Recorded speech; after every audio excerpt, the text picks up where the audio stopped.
ada pertanyaan terkait dengan proses penetapan status barang rampasan negara dikaitkan dengan adanya ketentuan permohonan pengelolaan BUMN dilakukan melalui aplikasi. Nah, sebenarnya ini sudah saya bahas sekitar 3 atau 4 bulan yang lalu. Aturan yang perlu kita dalami adalah pertama PMK 145, PMK 162, PMK 118, kemudian keputusan Menteri Keuangan tahun 2024 terkait dengan tahapan pengelolaan BUMN melalui aplikasi, Peraturan Jaksa Agung nomor 7 tahun 2020. Oke, mari kita ikuti pembahasannya secara detail. Cuman disclaimer dulu ya, ini adalah pendapat pribadi. Jadi silakan kalau nanti ada teman-teman yang ingin memberikan masukan atau mengoreksi, silakan bisa tulis di kolom komen. Yang perlu kita pahami ya, di dalam ketentuan PMK 118 dan juga di keputusan Menteri Keuangan terkait dengan tahapan pelaksanaan pengelolaan BUMN melalui SIMAN, itu diatur bahwa mulai semester 2 tahun 2024 seluruh KL ya, kementerian dan lembaga pengelolaan BUMN-nya dilakukan melalui SIMAN.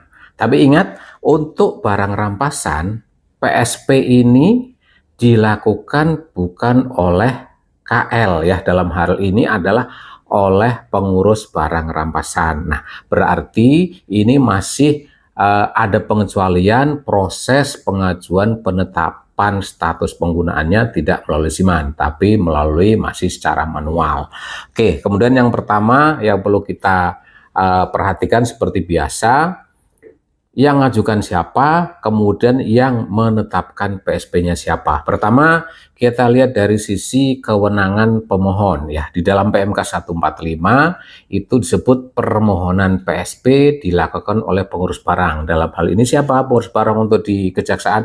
Yaitu Jaksa Agung. Tapi sudah ada pendelegasian wewenang di Peraturan Jaksa Agung nomor 7 tahun 2020 dan juga ada surat dari Jaksa Agung Muda tahun 2017 terkait dengan pendelegasian wewenang permohonan atau pengelolaan barang rampasan. Di situ disebutkan bahwa untuk nilai wajar sampai dengan 500 juta, maka itu menjadi kewenangannya Kejaksaan Negeri untuk melakukan permohonan. Nah, kemudian siapa yang harus menetapkan? Apakah KPKNL? Di dalam PMK 145 diatur untuk KPKNL diberi kewenangan sampai dengan nilai wajar 1 miliar, maka itu menjadi kewenangannya Kepala KPKNL untuk menetapkan atau untuk menerbitkan penetapan status penggunaan atau PSP barang rampasan. Terakhir terkait dengan format PSP-nya ya, format penetapan status penggunaannya menggunakan format yang mana? Di dalam PMK 145 di situ sudah diatur apa saja yang harus dituangkan dalam PSP ya.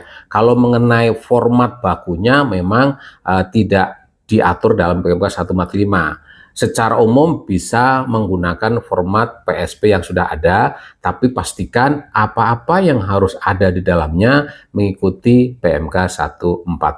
Mungkin demikian, mudah-mudahan informasi yang singkat ini dapat mencerahkan kita semua. Kalau ada hal-hal yang kurang atau yang nggak sesuai dengan ketentuan, silakan bisa diberikan masukan di kolom komen.